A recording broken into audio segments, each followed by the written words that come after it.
Welcome to Yap's Money Life Show. Thank you again for your interest and support. Today, I'm going to talk about a very interesting subject. I'm going to talk about Bitcoin to invest or not to invest. Okay? You see, recently I got a client.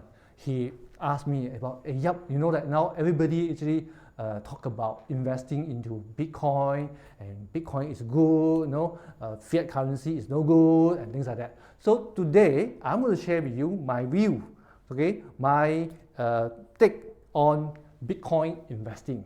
So firstly, for those people who have not known yet, what is a Bitcoin? Okay, Bitcoin is a digital currency. There is no such thing called physical Bitcoin.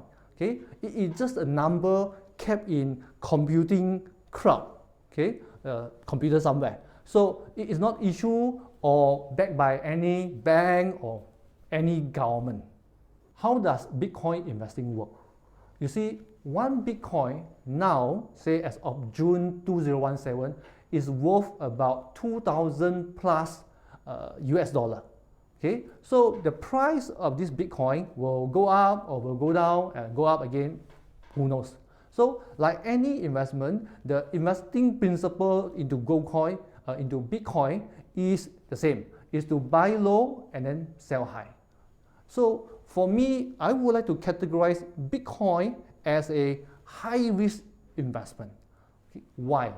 Number one, as of the track record that we have seen, as to up to 2014, Bitcoin has a volatility 7 times greater than gold.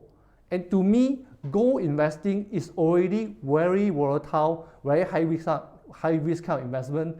And now you have Bitcoin, which is 7 times more volatile than gold investing.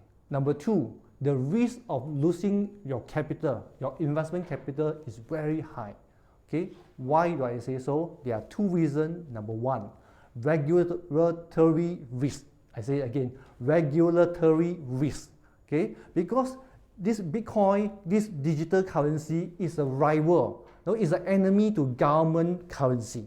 So government, we don't know when, they may regulate or they may ban this Bitcoin. Then for that matter, you can't use Bitcoin to do anything or to buy anything, and it's worth equals to nothing. The second reason is that security risk.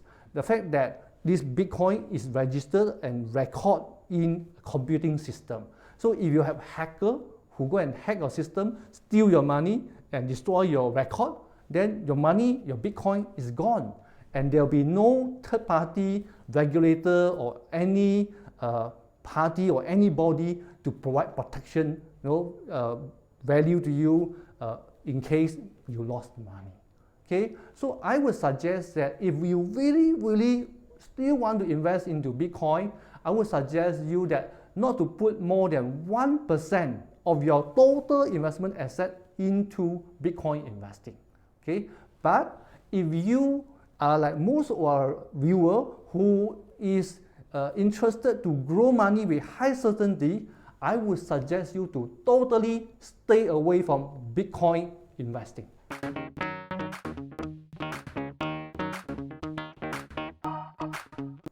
In this section, I will answer the questions that I received from the viewers. Now, I have a question from Saktival. Saktival is from Seremban. His questions go like this. His question is relying on rental income for my funding needs an effective strategy for my retirement planning?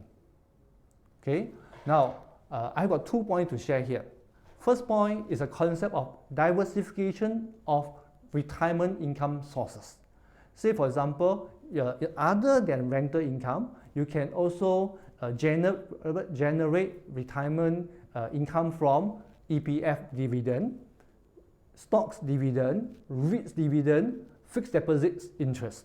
Now, why is it important for you to diversify your retirement income to different sources?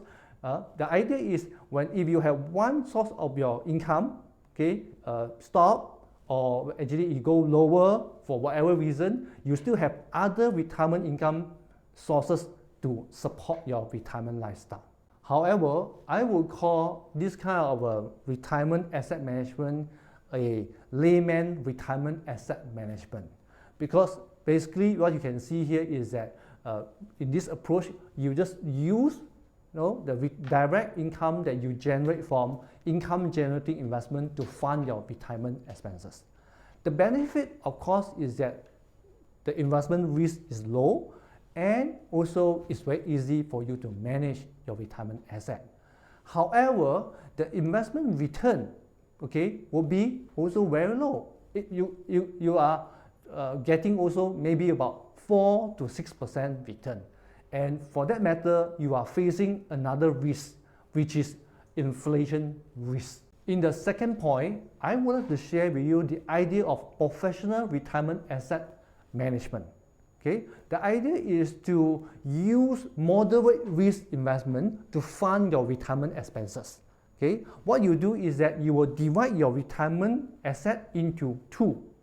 One, you make a calculation about how much is your 3 years retirement living expenses, and then you park this amount, say 300,000, into some cash equivalent kind of asset.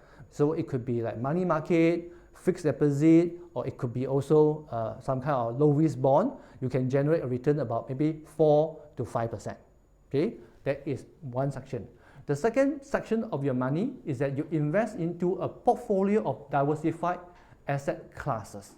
And here you are targeting to get about 7 to 9% return with minimum risk. So the benefit of professional retirement asset management is that you are able to beat inflation risk. And the investment risk that you take is also something quite manageable. So, but you may wonder, Mr. Yap, what is the difference of the extra 3% can make? But what you do not know is that when you have this extra 3% return and you compound it over 10 years, 20 years, and 30 years, you'll make a lot of difference, and you will actually grow your retirement asset to become something way much bigger.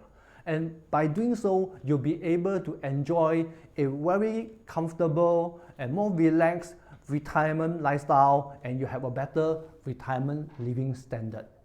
If you want me to answer your most burning questions about your money, please drop me an email or WhatsApp me your questions. Now, I have a question from Mr. Yong. He is from KL. He said, I have a question for your weekly show. I am retiring soon. So, how much medical insurance would I need? Well, this is a very practical question. Now, you see, there are two types of medical insurance. One is about what we call critical illness, and another one is hospitalization and surgical, whereby most of people will call it like, say, medical card. Now, since Mr. Yong, I do not have your details about your financial situation or your family situation, I can only give you the guideline based on rules of thumb.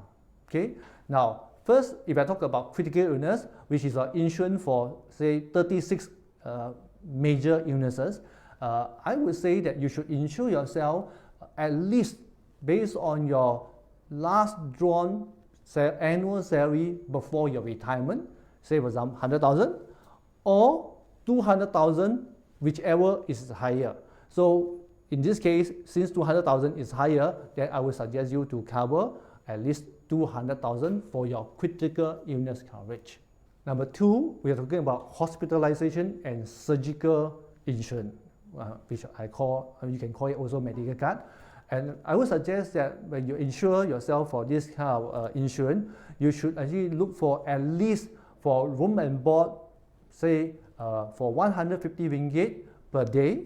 And as far as annual remit, you should be aiming for about 200,000 for annual remit. So what I share with you is a guideline to get some basic insurance coverage for your retirement. I try to help you in such a way that you don't overpay for your insurance premium. The idea is to leave more money for your retirement asset so that you can grow and use it to fund your retirement lifestyle.